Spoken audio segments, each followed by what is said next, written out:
saying to yourself, damn, what is going on here? This is bad. This is very bad. Caitlin Clark is clearly a catalyst for a business that was, and let's be honest, Caitlin to some degree financially saved the WNBA. It was hemorrhaging money for years. Caitlin Clark's meteoric rise has exposed deep-rooted hate, jealousy, and bullying in the WNBA. Reality is coming. You look superhuman playing against 18-year-olds, but you're going to come with some grown women that have been playing professional basketball for a long time. And on this day, it all came crashing down on the WNBA. Y'all should be thanking that girl for getting y'all ass private charters, all the money and visibility she bringing to the WNBA. Caitlin Clark's rise in the WNBA has been nothing short of spectacular. From being a college basketball sensation to becoming the most talked about rookie in years. First player in Division I history, men's or women's, with 3,000 points and 1,000 assists. She's taken the league by storm. But while fans celebrate her success, to games that you can watch, and it hopefully inspires you to play better or practice more.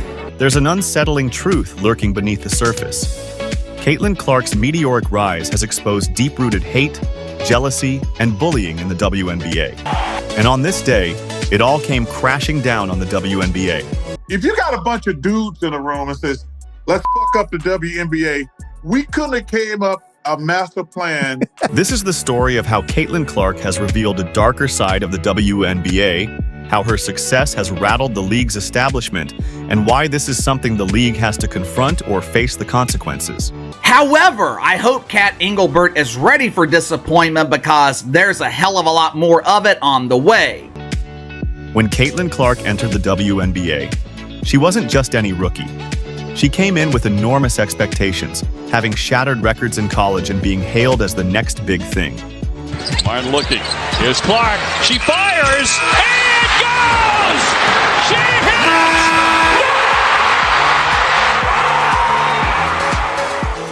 From her very first game, the pressure was on.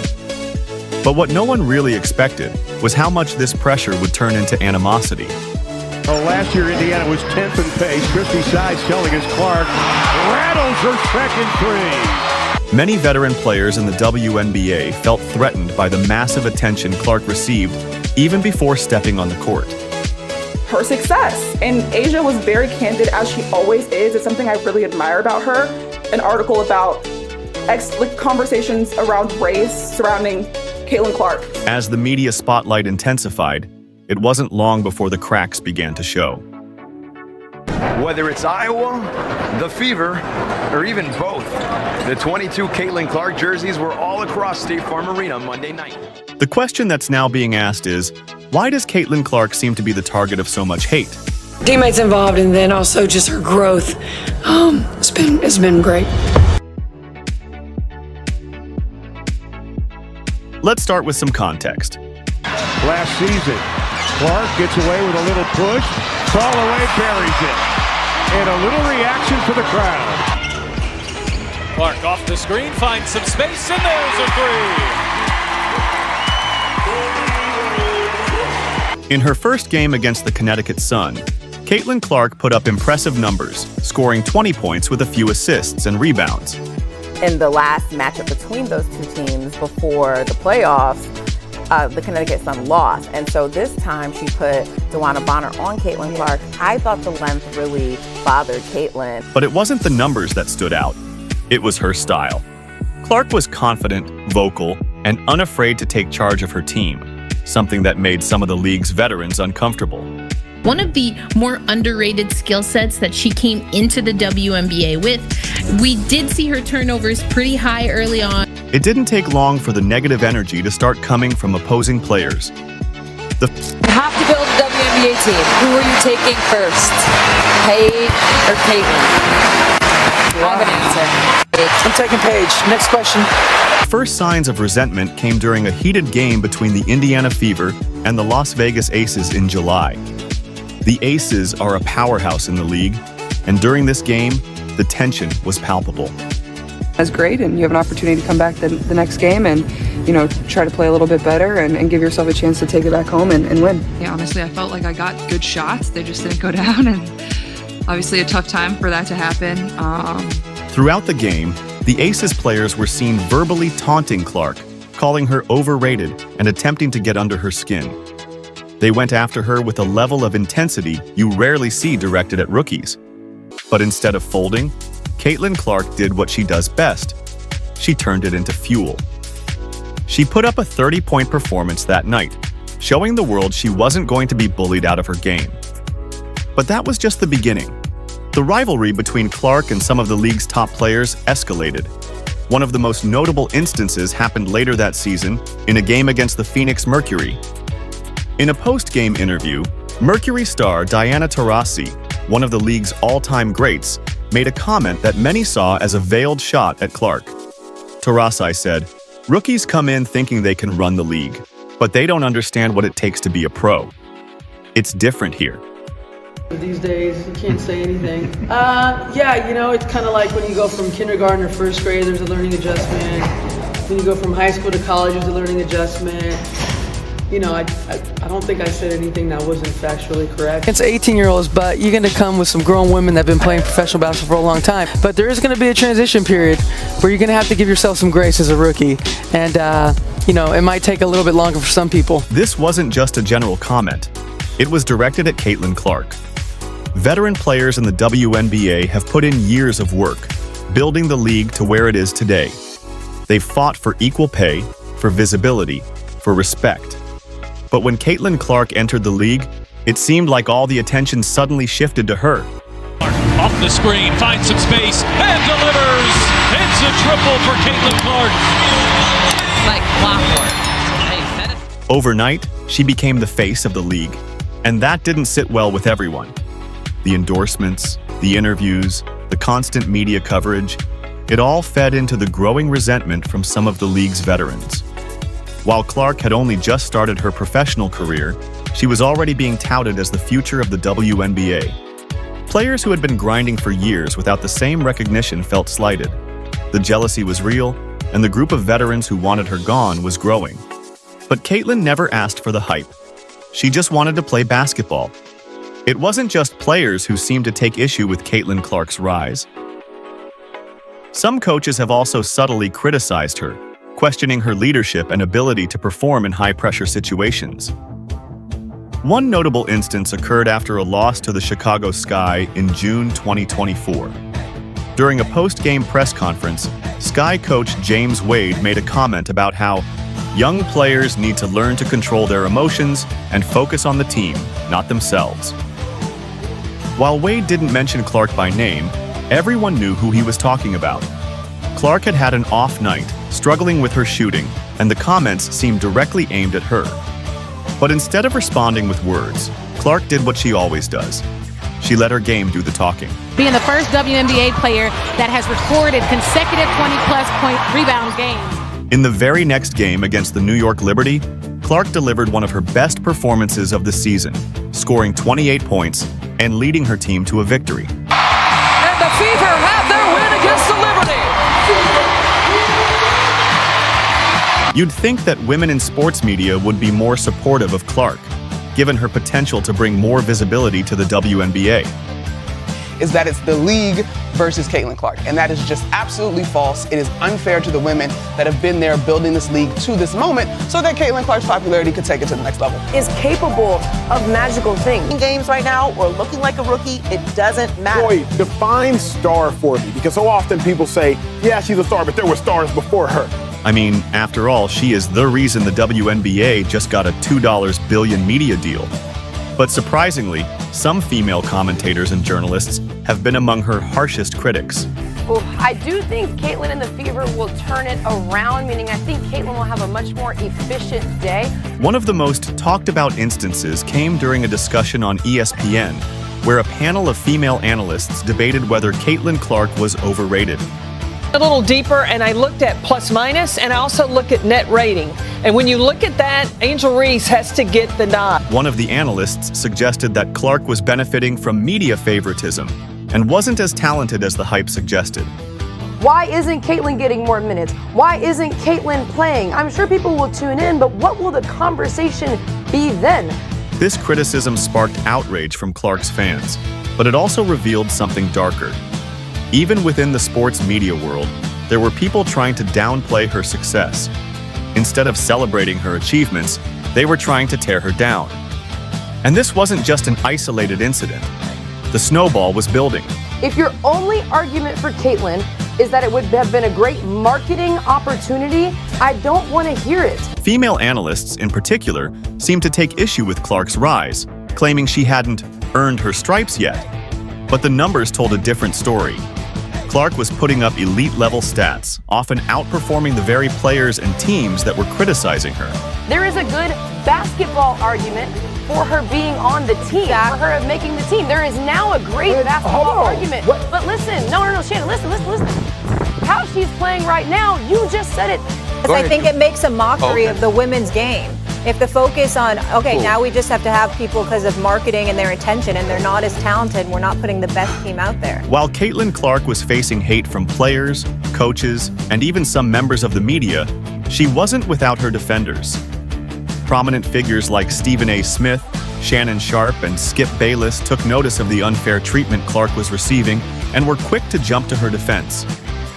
She'll be the biggest female star ever because she can pull up from the parking lot. Some people think she's already arrived. I don't.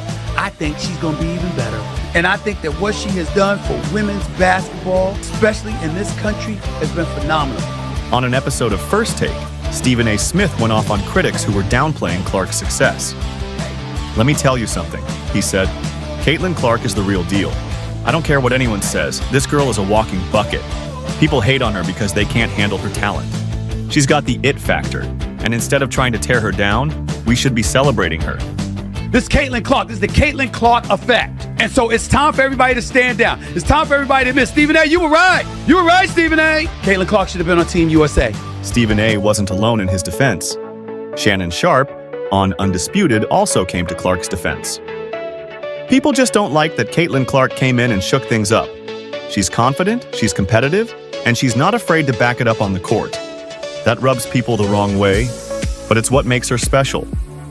You don't see this kind of talent come around often." I'll wait. Everybody in the chat that y'all was saying, oh, these women been in the league before Caitlin Clark and Angel Reese. Tell me the time they had this much buzz. Skip Bayless echoed Sharpe's sentiments, praising Clark's ability to handle the pressure and hate with grace. Perhaps the most surprising critic of Caitlin Clark came from one of the WNBA's legends, Cheryl Swoops. We never had a friendship to begin with. Right. Caitlin Clark is a polarizing figure. People gravitate towards her. It's okay. Swoops, who paved the way for future generations of female athletes, shocked fans when she openly criticized Clark in an interview. Swoops said, "I think Caitlin is talented, no doubt, but I don't like how much attention she's getting. It feels like the media is pushing her as the face of the league when she hasn't even proven herself yet. There are other players who deserve that spotlight." The comments from a legend like Swoops were particularly hurtful to Clark's supporters, who saw them as an attempt to diminish her achievements. But once again, Clark chose not to engage in the negativity, opting instead to let her performances speak for themselves. This isn't just for Caitlin, but you asked me about Caitlin. If you're going to break a record, to me, if it's legitimate, you have to break that record in the same amount of time that that player set it. This incident highlighted a deeper issue within the WNBA, the generational divide between the league's veterans and its rising stars. While players like Swoops fought hard to build the WNBA's foundation, the arrival of someone like Caitlin Clark, with her immediate stardom, represented a shift that not everyone was ready to embrace. Well, Caitlin should have broke that record in 4 years. But because there's a COVID year and then there's another year, you know what I mean? So she's already had an extra year to break that record. The tension between veterans like Cheryl Swoops and rising stars like Caitlin Clark exposed a clear generational divide within the WNBA. For years, players like Swoops, Sue Bird, and Diana Taurasi have carried the weight of growing women's basketball on their shoulders. They've fought for better pay, more exposure, and legitimacy in the sports world. The veterans see themselves as having built the league brick by brick, often without the same media attention and financial support that today's stars receive. But Caitlin Clark's immediate rise to stardom, aided by a more robust media presence and increasing public interest in the WNBA, has highlighted a shift in the league's culture. Up in time, Clark for the win! The media has fully embraced Clark's talent, And for some veterans, it feels like a slap in the face. Honestly, like, she was probably one of the first women's basketball players I really grew up idolizing. They spent decades grinding in relative obscurity, only for Clark to be propelled to the top of the conversation after a single season. But this isn't Caitlin Clark's fault. The landscape of women's sports is changing, and Clark is simply a beneficiary of the progress made by those who came before her. While some veterans are hesitant to embrace this new era, others see it as an opportunity to finally give women's basketball the attention it deserves. Through it all, Caitlin Clark has remained largely unfazed by the hate, jealousy, and bullying she's encountered. Her ability to remain poised in the face of adversity is one of the most remarkable aspects of her game. Rather than engage in public feuds or respond to the negativity, Clark has focused on doing what she does best, dominating on the court. In a post-game interview after one particularly heated match against the Seattle Storm, where Clark was relentlessly targeted by opponents, she was asked how she handles the pressure and criticism. Her response was telling. "I've dealt with this my entire career. People are always going to talk, but I'm here to win games and do what's best for my team. Everything else is just noise." This kind of maturity is what sets Caitlin Clark apart from many of her peers. She understands that with great talent comes great scrutiny, and rather than let it affect her, she channels it into her game. But make no mistake, Clark has taken note of the doubters, and it only fuels her fire. Social media has played a significant role in amplifying both the love and hate directed at Caitlin Clark.